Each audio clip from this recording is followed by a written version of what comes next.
Welcome to Our Certain Point of View, where your hosts Jim and Tim will bring you weekly discussions about the Star Wars universe.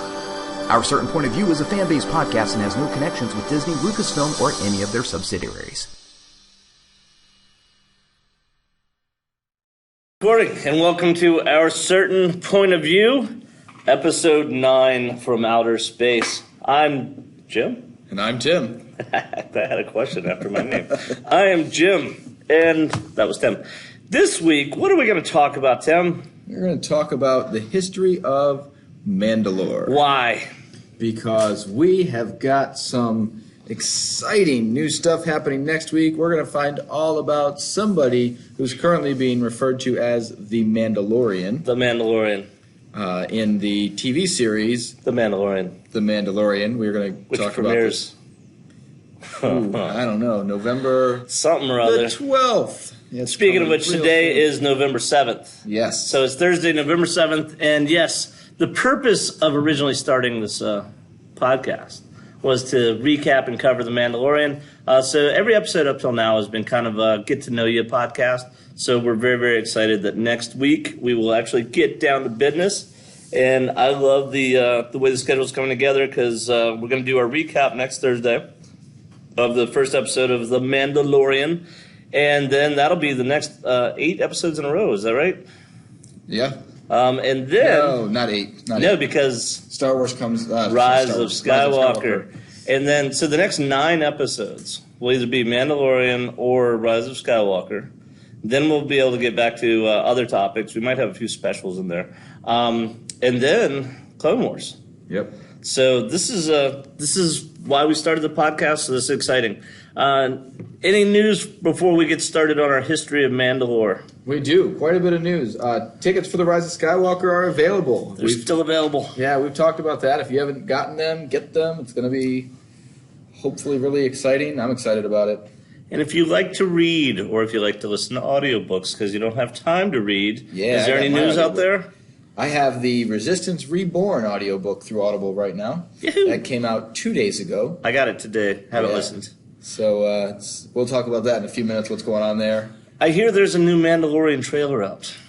There is a new Mandalorian trailer. Is it a trailer or a teaser? I think it's a teaser, actually. Okay. Yeah. What's the difference? Is that a length? At what point does it go from being a teaser to being a trailer? I think a teaser is supposed to be a very short, this is sort of what something will look like, versus a trailer, which is like, this is actually part of the story. There you go, folks. That's I think Tim explaining. That's right. Okay. So next week, I already talked about this week. We get our episode recaps. Our next podcast will come out on Thursday, and then we will be looking at changing the date of release based on the date of the Mandalorian releases, because they're switching that to what day of the week for the TV episodes? Friday, immediately, starting next Friday. Next Tuesday will be Mandalorian Episode 1. Next Friday, Mandalorian Episode 2. So it's 3 days.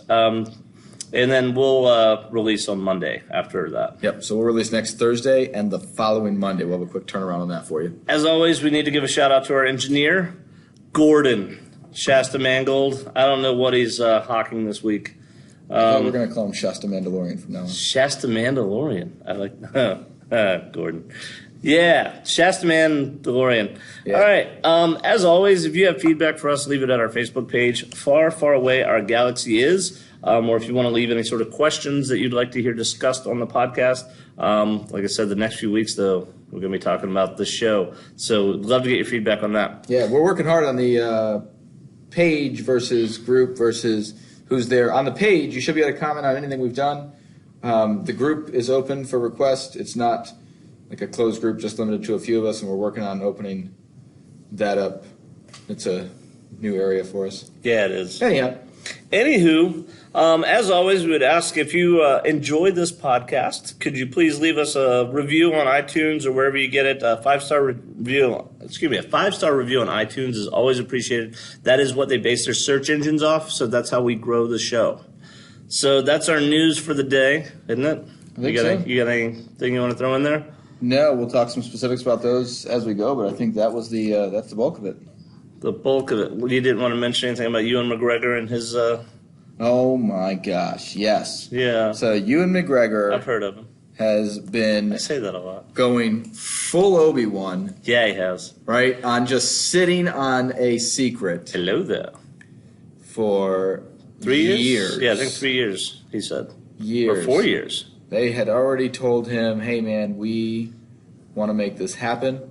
Yeah. That's what the actual contract says. Hey, man, we want to make this happen. That's legal talk. And he was like, hello there. Hello there.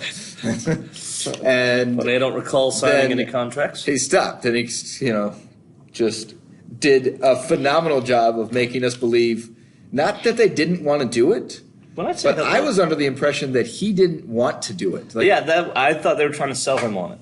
yeah. And that was the holdup. And that and he's been just waiting, apparently. Yeah, which apparently is he's been excitedly awesome. waiting. And because there's zero frustration imagine? from me because he's Obi-Wan. Yeah. And I mean that's what Obi-Wan did. It's true, with he Luke. did wait. It's Hello there. just held that secret until it was appropriate and time, and it was just that's pretty exciting. and Every time fun I- for me. Hear the hello there, though, I think of Alec Guinness, not Ewan McGregor. Hello there. Which one do you think of? Ewan McGregor. When did Ewan McGregor say it? I always think of Star Wars A New Hope when he says it to R2-D2. Yeah. Hello there. When he jumps down to fight Grievous. Oh, he does say it. Why didn't he use the Force to... No, anyway. All right, so our countdowns. Resistance Reborn we already talked about, didn't we? Yeah, that novel came out 2 days ago. Yeah. So we're on to the big one. 5 days until... The Mandalorian. And Disney Plus. And all of Disney Plus. 5 days until once you've watched The Mandalorian and maybe watched it a second. Actually, don't watch it a second time until you've heard the podcast, and then you can go back and... Yeah. So watch The Mandalorian, listen to our podcast. And then watch it that again. Thursday, and then you can go watch it again. But while you're waiting for the next episode, which actually isn't long because it's 3 coming out days. Friday, but Clone Wars, Rebels is awesome. Clone Wars is awesome. They're going to be there. There's some cool stuff coming. Heck yeah. Maybe get caught up on your history of Mandalore, because we're going to talk about that. Yeah, we are. Because we know a lot about the history of Mandalore. Absolutely. There is nothing confusing about the history of Mandalore. Yeah. It's very confusing. All right, Jedi Fallen Order is our next big date, and only 3 days later, coming in at 8 days from now. Yeah, that's the November 15th. Actually, I think that's the same day that Episode 2 is coming out. It's November 15th. Yeah, you're right. Yeah, Yep. yeah. Yep, 8 days from now. That's going to be a busy day. And for the first time maybe in my life, I might have to shell out full price for a video game. Yeah, I have a question for you. Okay. What's the answer to life, the universe, and everything? It's 42. It's interesting number. It is 42. Yeah. We are 42 days away from the rise of Skywalker. That is, wow. So we can't stop, though, because tomorrow's 41. What are we going to do? Well, anyway, 41's we're probably 42 fine. days away from what I'm hoping is going to be an amazing experience. I am excited by the trailers. And next on our list is Clone Wars Season 7. If we Yeah. put it on leap day of leap year, And we're 114 days away. what's the square root of 114, Tim? 10 point... I'm not going to make up any more numbers. It is somewhere up in the... Yeah. All right, Star Wars Day, 179. What's the square root? 179 days away. Star Wars Celebration I don't know.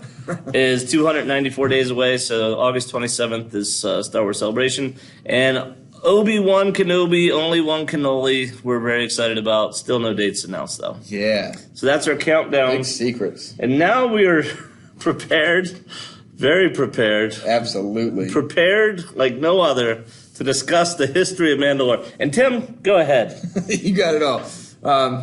Yeah, what's the history of Mandalore, History Tim? of Mandalore.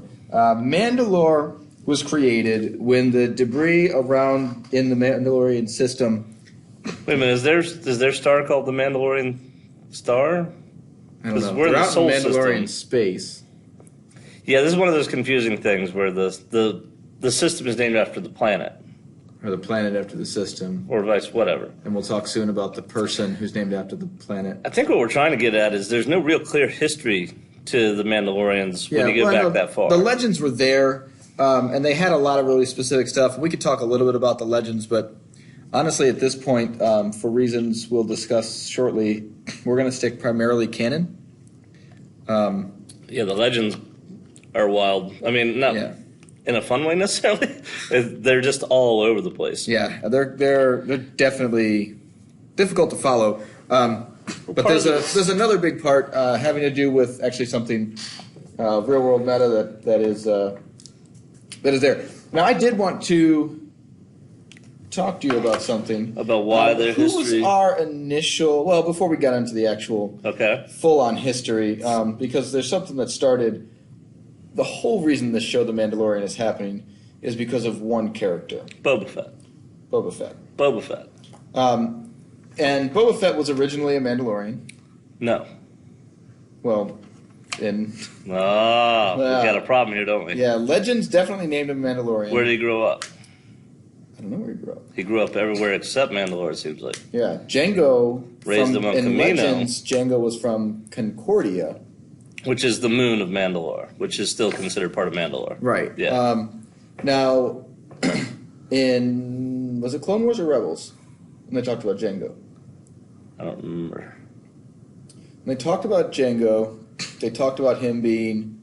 My guess is Clone Wars, because there's a lot of Boba-centric episodes in Clone Wars. Because remember, they show Slave One in there, or Singh actually takes him in and raises him. Yeah, so they talked about Django not actually being a Mandalorian. No, they say he's not a Mandalorian, he's a simple bounty hunter. He said he stole the suit. Yeah. Too.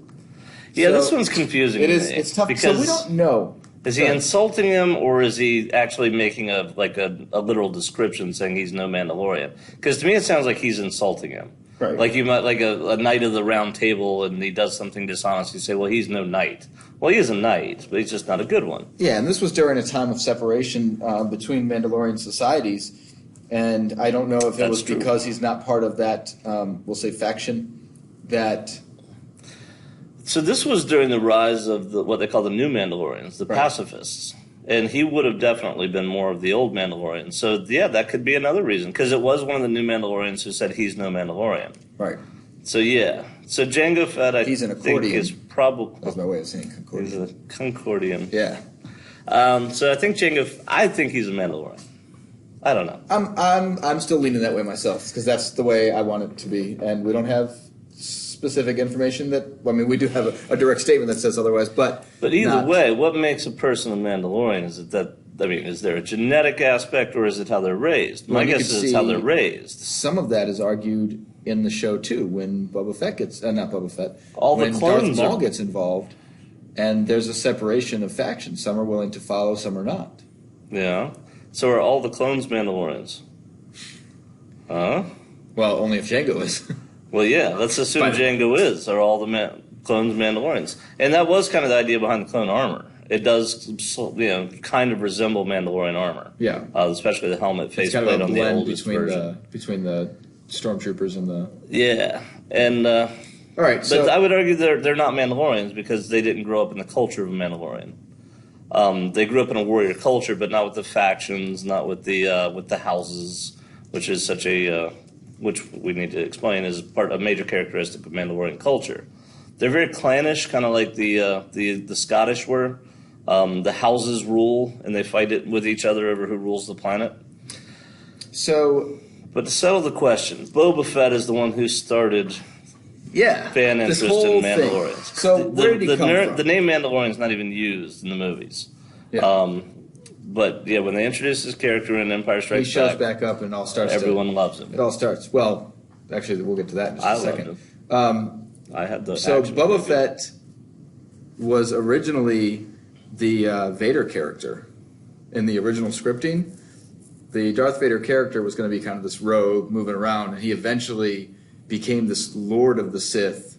Yeah, he did. And Lucas didn't want to lose his rogue kind of bad guy. Yeah. And that's where Boba Fett kind of came in. Boba Fett. Do you know... Where? Where?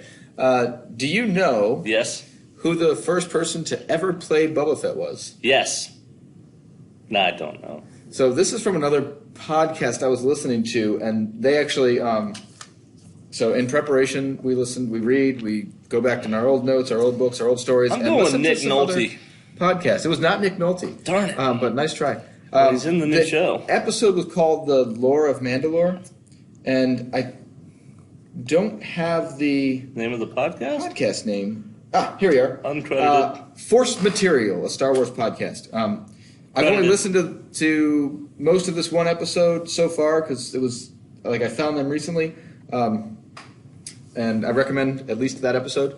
And I'll let you know more, but it was good so far. So the stuff that I'm going to tell you came from them. This was actually some pretty interesting information.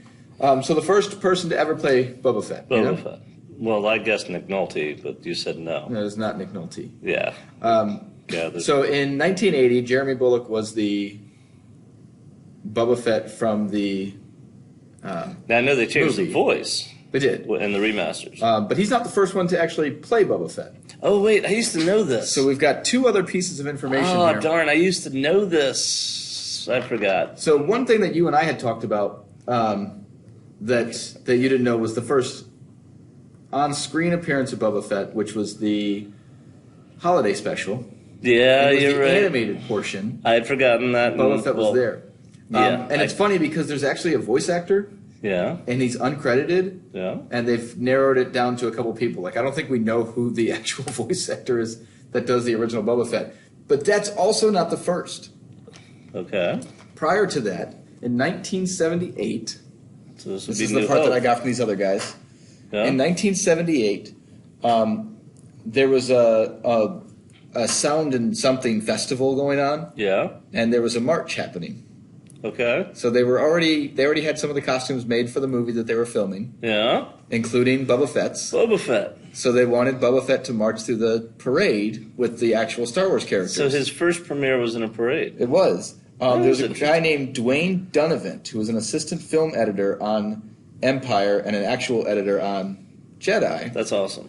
And he fit Dwayne in the suit. Rock Donovan. Yeah. He fit in the suit, so he wore it. Heck yeah. All right, this is where it got cool, and this is what these guys said. You ready for this? I don't think I fit in the suit. Dwayne Donovan became a director.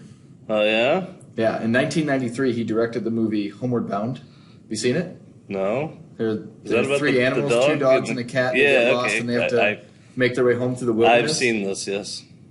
Yes? The original Had Boba Fett directed Homeward Bound. It is a small world after all. Well, and they pointed that out. It was really cool. That was fun. There you go. There's some general trivia that I had no idea. Yeah, just interesting, cool stuff. That's Boba Fett. And that's pretty much how organized our information on the history of Mandalore is. Yeah, the whole way throughout. So yeah, I agree with. Now, I was going to add to this before we do, because the history of Mandalore is going to be fairly brief, to be honest. It's mostly chaos. I was going to add to that. I find it fascinating that basically 3 major fan groups, as far as like cosplay type fan groups, grow out of Star Wars. And of course, you've got the 501st with the Stormtroopers. You've got the Jedi Order, and then you've got the Mercs, the Mandalorian Mercs. Yeah. So, Boba Fett is the reason for that. So the Mandalorians clearly leave a huge impact on the fan base. Matter of fact, if I were to build a costume, I think I'd want to try to build a Mandalorian costume. I just think they're awesome. And I think the TV show is going to make that desire even stronger. And we kind of talked about that too. There's a lot of when you want to portray the bad guy, and you have that anonymity. It's what I talked about with Darth Vader being, such a fan favorite. Some of that is, well, he's obviously like this big bad dude, but you've also got that anonymous feeling when you put a helmet on. And you get that out of Boba's as well. Heck yeah. So that's kind of the popularity of the Mandalorian type, I guess, arises with Boba Fett. I think Jango Fett, there's a lot of criticism of the prequels, but I think Jango Fett was a pretty solid character. And I mentioned this in one of our other podcasts. The first time we really see a non-Force user square up to a Jedi and hold his own is Jango Fett. Yeah. He does that before Grievous is the other one we see do that. But Jango Fett holds his own against Obi-Wan Kenobi. That was awesome, because when they first started, I'm like, well, yeah, Obi's going to smash this dude, but he did not smash the dude. Yeah, and there's reason for that. Yeah. Which we're going to talk about. Yeah, we will. Because we do have some history of Mandalore. Yeah. So Jango Fett and Boba Fett are what begins this fascination with this aspect of the Star Wars galaxy. So what about the history of Mandalore? Mandalore is ancient. It is. As old as Coruscant, apparently, according to some sources, was founded soon after Inhabited, Coruscant. Yeah. So before That's Coruscant was a legend city. short. Yeah, that's the legends. But when they formed their own, when they got to the planet of Mandalore, they inhabited both the planet and the moon, which we mentioned earlier as Concordia. And this is referenced in the TV show Rebels, in the cartoon Rebels. Do you remember that? Yeah. They had to fly through Concordia space. Rebels is awesome. It is awesome. I think you say that every single time I say Rebels.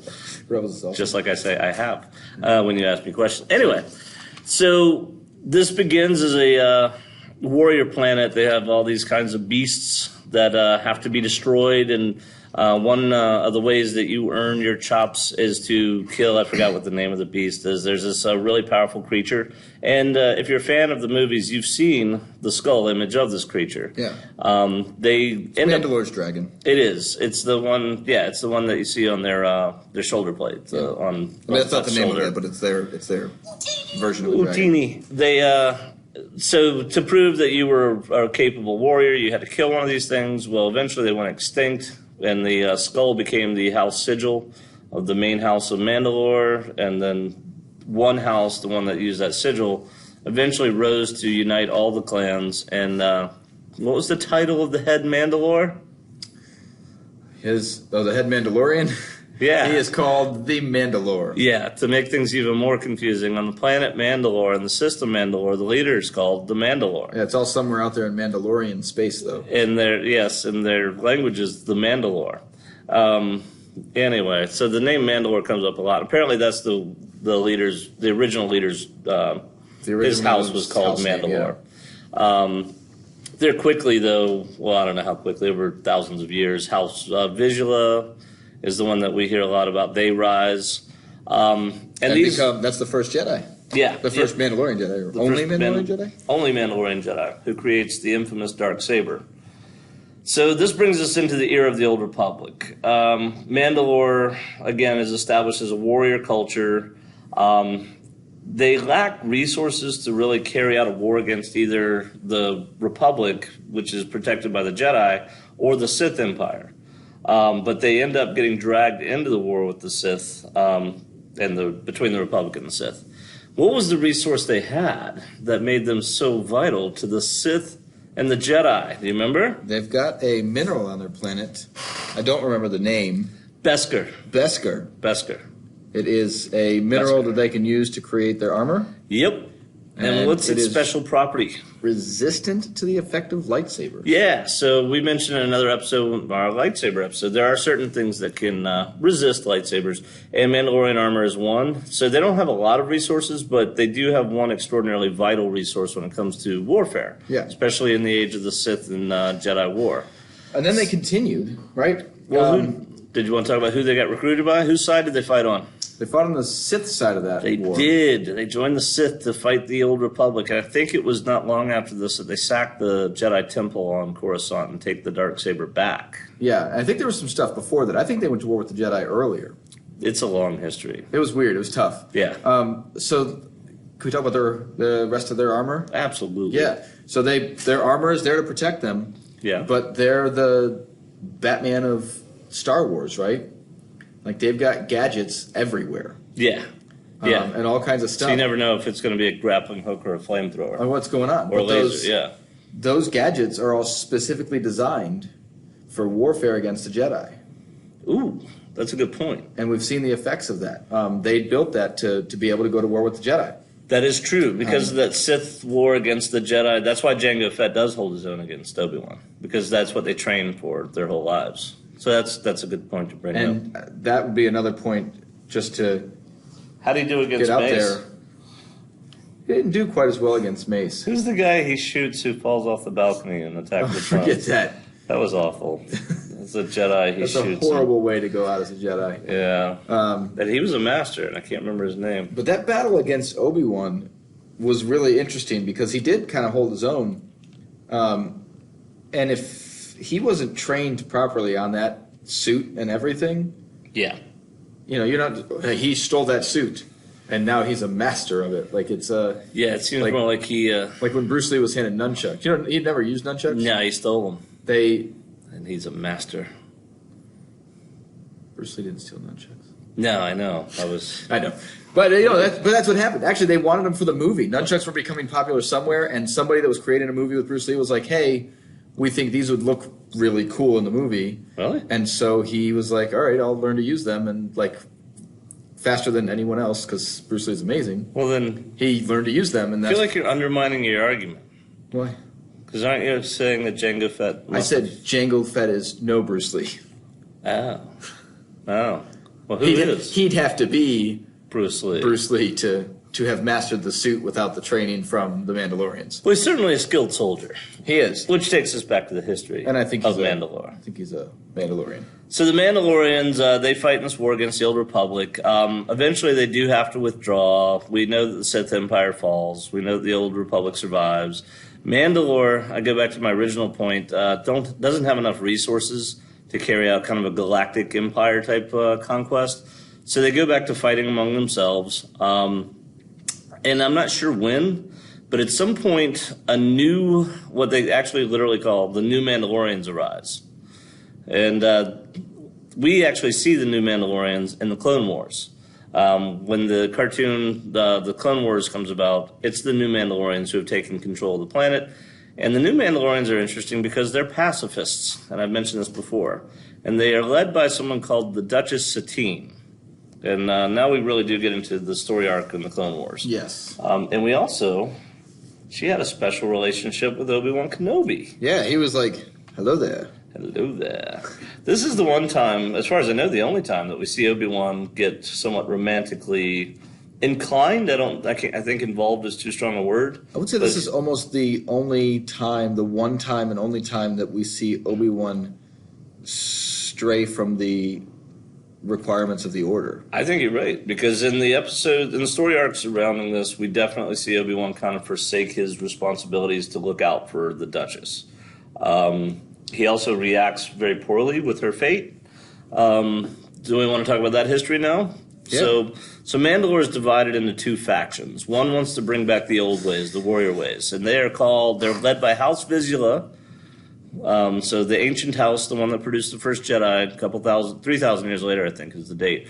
They have a new guy named Pre-Vizsla. And he formed something called the Death Watch. Yeah, the Death Watch. And they set up their base on the moon of Concordia. So, they didn't set up their base. They were exiled to Concordia when they... I meant they were exiled to the moon of Concordia. So this was the part that got me with this.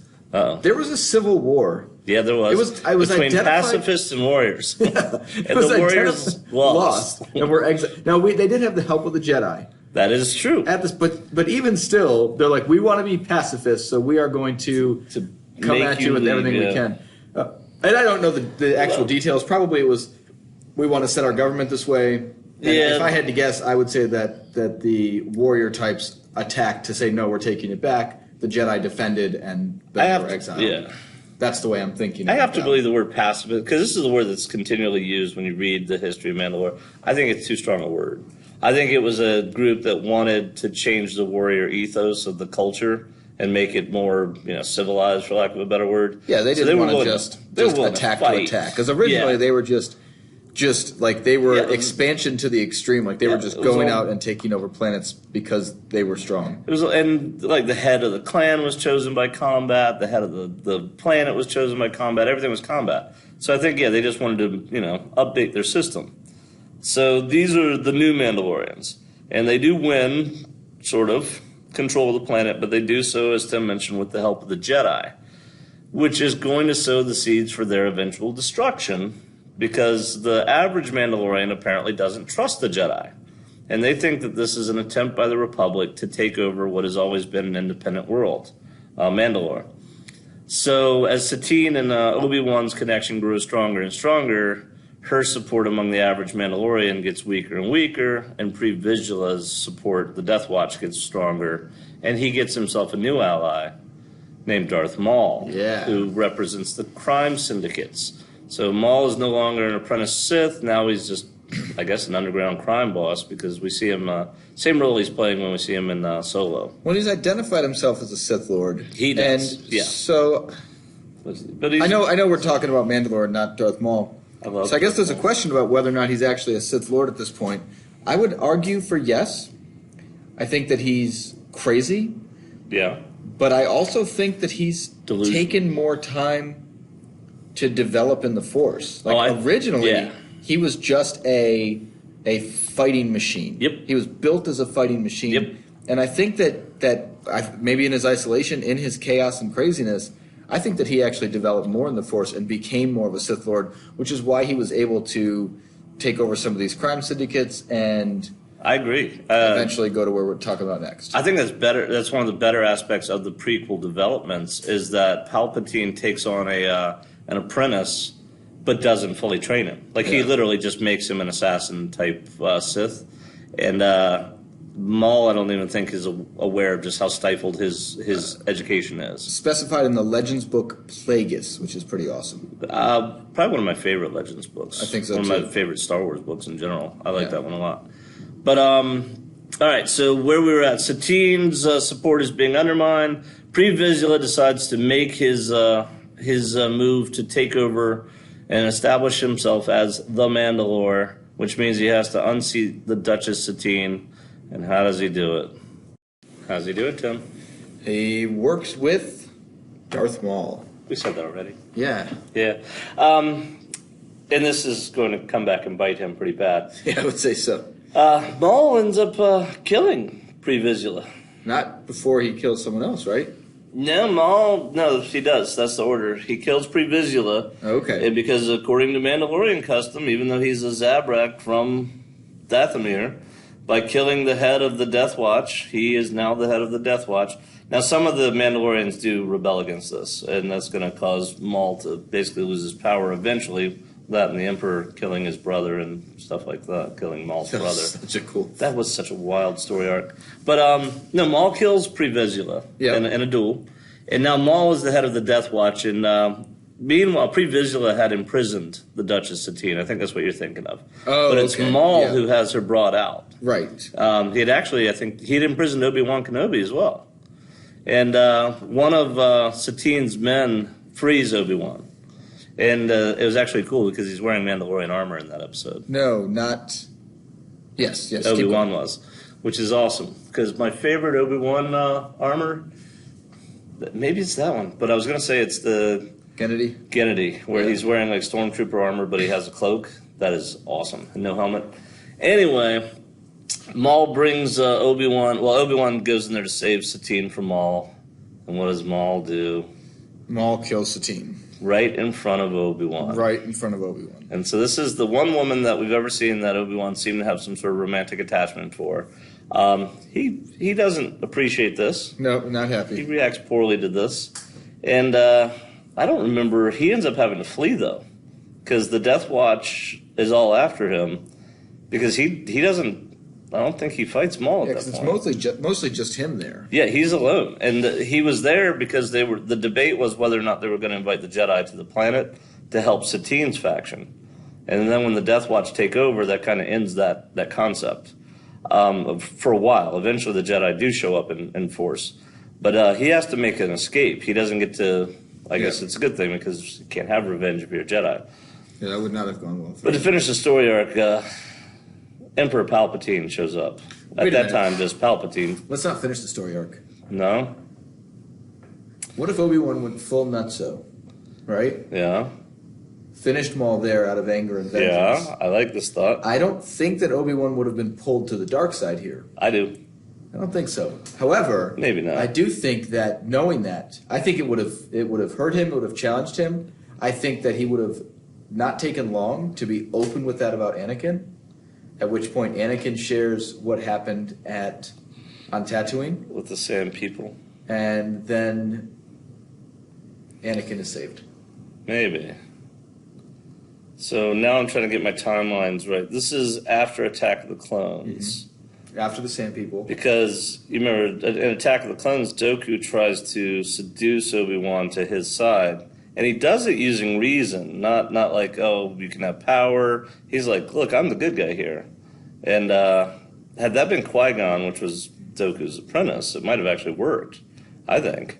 But it doesn't work with Obi-Wan, so maybe Obi-Wan is just incorruptible. He is, I mean, right up there with Yoda as far as the best Jedi. Far better than Mace. But not so far that he's... History of Mandalore. I don't... Yeah. So Obi-Wan I'm going to say it Kenobi. anyway. I don't feel like Obi-Wan suffers from all of the problems of the Jedi. No, he seems to have achieved some sort of better form of detachment. I think it's because Qui-Gon was his master. Yeah. So anyway, all right. So the Emperor shows up Emperor shows up on Mandalore and just because wrecks him. remember he does. Oh my gosh, that's one of the best fights because it's Maul and using the dark saber and his red saber. So he's dual wielding, and his brother is Savage Opress. We haven't talked about much. I love the character of Savage Opress. He's very cool. Also, he was Maul's apprentice, so he's also a Sith. And they fight Palpatine together, and Palpatine just smacks them down so hard. He just straight up kills Savage, and then he basically restrains Maul. And that's the last time we see Maul until later we see him in Solo and we see him in Rebels. Yeah. But that's the last time it's left unclear what his fate is at that point. We don't know if he kills him or what. There's a whole big time frame of Maul's life right now. Like Maul's like, he's gone, but he's not gone, and then he's gone again. And still the history of Mandalore. Just because this happens on Mandalore. And technically, Maul is the leader of Mandalore at this point. So that's why we're still on the history of Mandalore. Yeah. But Maul gets smacked down by the Emperor and doesn't come back. So now the Emperor is the leader of Death Watch. No. No. Because he did it in private. Oh, okay. Because he has respect. No, it's just, he didn't want people to know he was a Sith Lord. Yeah. Yeah, he's still hiding in plain sight and all that. Yeah, he is. But now we are left leaderless. And Absolutely. the new Mandalorians have been unseated. The Death Watch has lost its leaders. The Jawas are invading. No, Jawas are not invading. They're invading our little studio. Yeah, they are. Anyway, and then what happens? This brings us to the Rebels, the cartoon series Rebels. Yeah. Basically, you have the houses fighting. And who's our Mandalorian hero from Rebels? Sabine. I love Sabine. Sabine Wren. Right? so- Wren, W-R-E-N? Yep. Yeah, Sabine Wren. And she's the artist Mandalorian we meet in Rebels. Rebels actually has a lot to say about Mandalorians. Yes. Because her friends show up in one episode trying to hunt her down, actually. Her family shows up, and eventually they end up on Mandalore, fighting for dominance to see which house would lead them. So I don't know how much we want to go into that. I would say, and I mentioned this to Tim before we started recording, Dave Filoni was contracted to do a 7th season of the Clone Wars before it got canceled and had started a new storyline for the 7th season. It doesn't look like that will be the same storyline they use this February, but it might be the storyline they use for the TV show The Mandalorian, because the proposed 7th season of Clone Wars is supposed to be about, I don't want to say too much because if it is the storyline for The Mandalorian, it's supposed to be about Mandalore's place during the age of the Empire. Yeah. So, because it is an independent system with a fairly powerful military, the Empire has to treat it a little differently, just like the Republic and the Sith Empire always had to treat it differently as well. In fact, in the show Rebels, so backing up to that, Yeah. the problem is do you remember who they call it? What do they call it? Concordia something. Concordia Dawn? Yeah, that sounds right. So who do the Mandalorians side with when the Empire emerges? Or do they side with anyone? Do you remember? I thought most of them sided with the Empire. They do, I think, but it's a very uneasy kind of line. It's kind of like the United States and Soviets during World War II. Yeah. It's not quite all of them either. They're not, but yeah, some of the houses outright continued to resist the Empire. Yeah. Because they see it as a foreign occupation, just like they resisted the Jedi. They saw it as a foreign occupation. And the Rebels need to fly through Mandalorian space.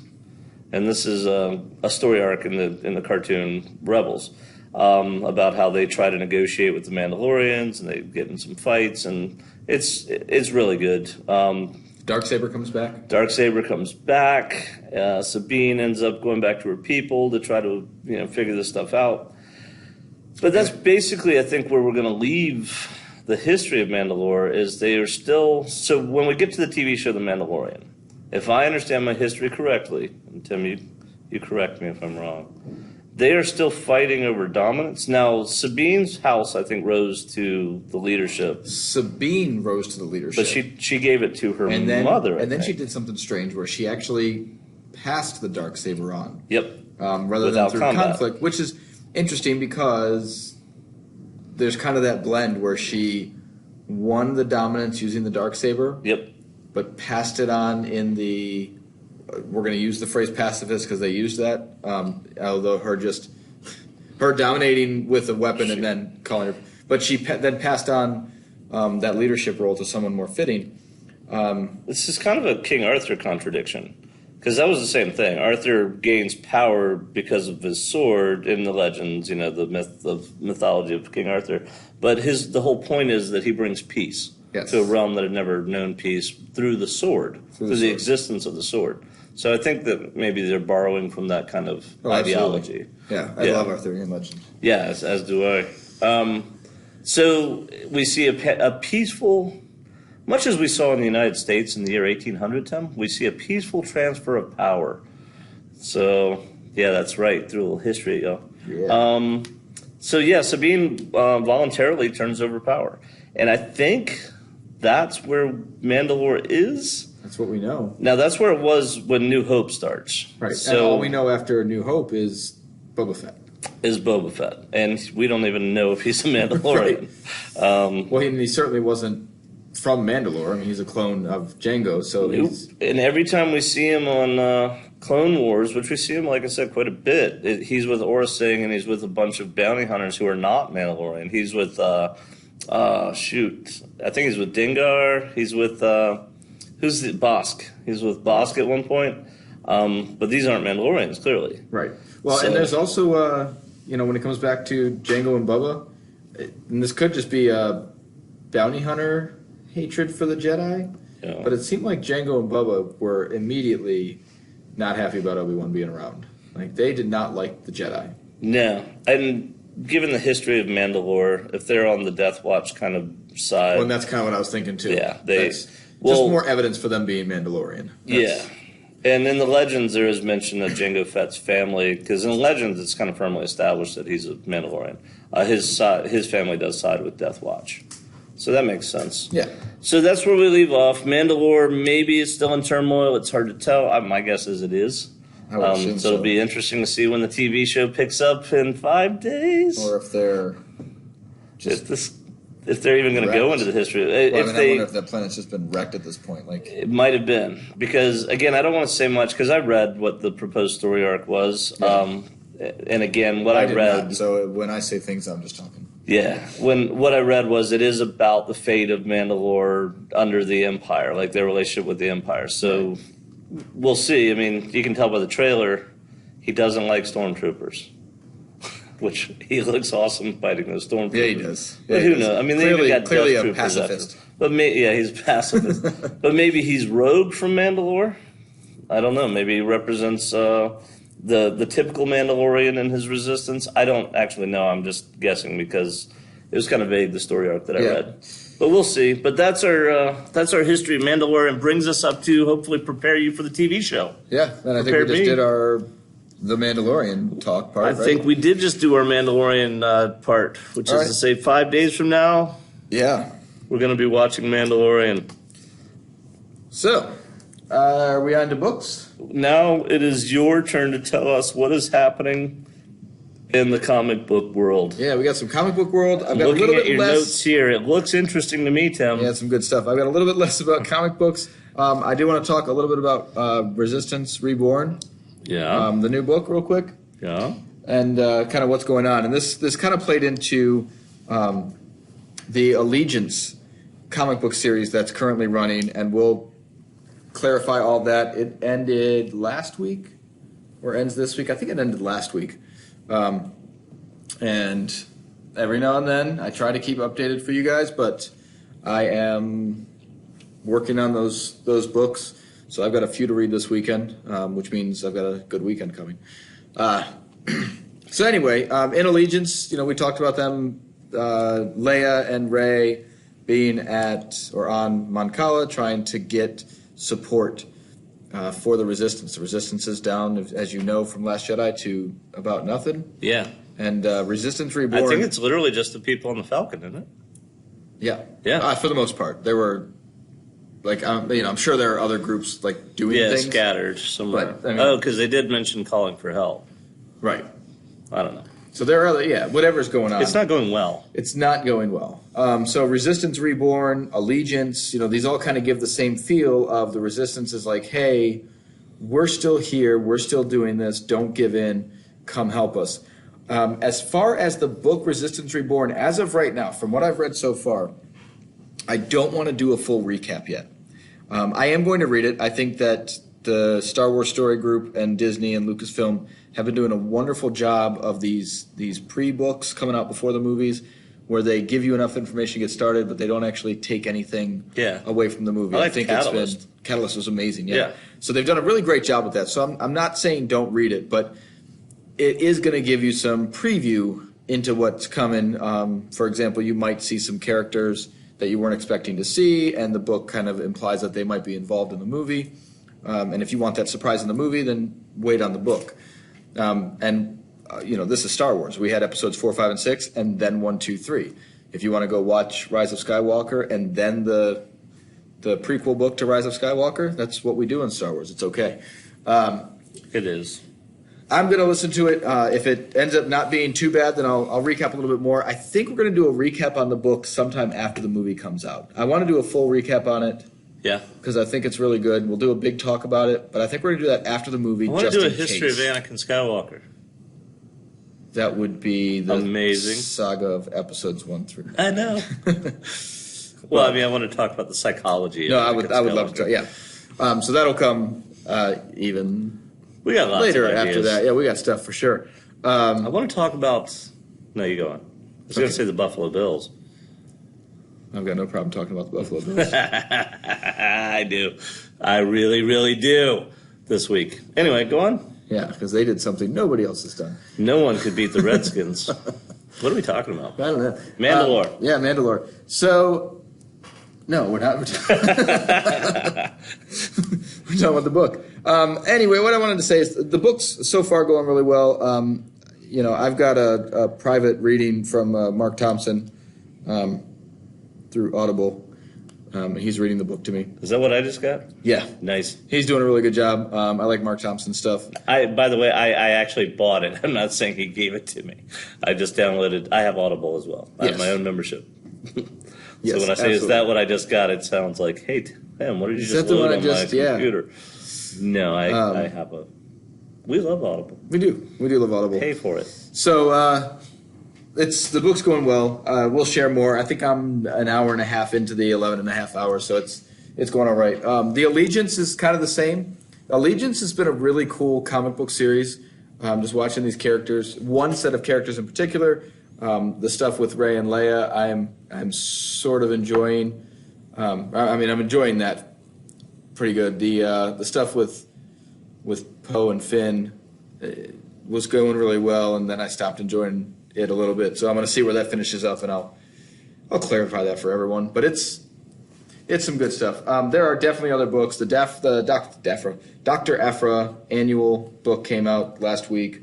I think the end of Rebels and Rogues came out last week, issue 73. I have not read that yet. I'm trying to get caught up on Allegiance, and then I'm going to read all these books, and then we're going to be talking about episode 1 of The Mandalorian, so I'm going to try to have some time to talk about comic books next week. Maybe we'll just lead a comic book chat at the end of each podcast. Yeah. Or current events. Yeah, it'll still be there, but I just mean next week will be a little bit longer for comic books because there's going to be a lot to talk about next week. It's going to be a lot of fun. We actually missed some stuff about Mandalorians that we probably should have talked about. Because they are trained to fight Jedi. Yeah. And Ahsoka killed 4, instantly, and a 5th by throwing things at him. And then beat Pre-Visual in a duel. Okay, so we're off of Mandalore again, and we're on to Ahsoka. When she was a Padawan. Because Ahsoka's just... So she's 14, 15 years old. I don't know how old she's supposed to be. She killed 4 Mandalorians in, less than a second. That was beautiful. Yeah, it was awful. Violence is not good. I'm a pacifist myself. I myself dabbled in pacifism. Not. Now that I've taken power. Well, yeah, exactly. That's funny because the Emperor Ashoka, who conquered the Gupta Empire in India, became a pacifist after he conquered everyone. Not kidding. That's where that name comes from, Ahsoka. So, weird. All right. Ooh, that's Rise of Skywalker. Rise of Skywalker. Yeah, he became a... Rise of Skywalker's apprentice. I can't remember if he converted to Buddhism, I believe. Yeah. Ahsoka's going to take control. She's going to... Ooh. I would love that. Could you imagine? That'd be awesome. Live action Ahsoka shows up and takes control. Did we ever see what happened to Barriss Offee? I want to see her rise up and take control. She was awesome. Anyway, we've wandered quite far afield, Tim. From Mandalore? From everything. We're just talking Star Wars now, which I don't mind. Yeah, Star Wars is great. Rebels is awesome. I've heard that before. All right. Do we have any closing thoughts? Are we done? This is our history of Mandalore, because that was my one thing I wanted to add was Ahsoka fighting all those Mandalorians.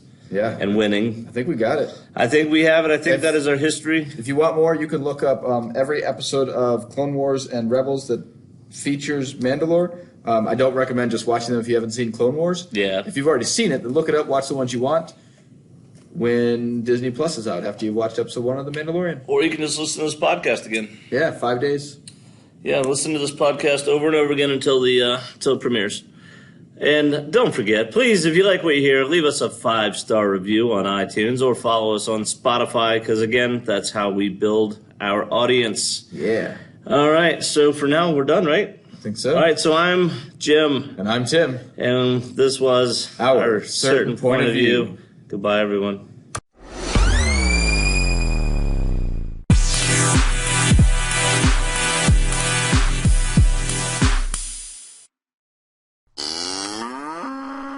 Audio 1.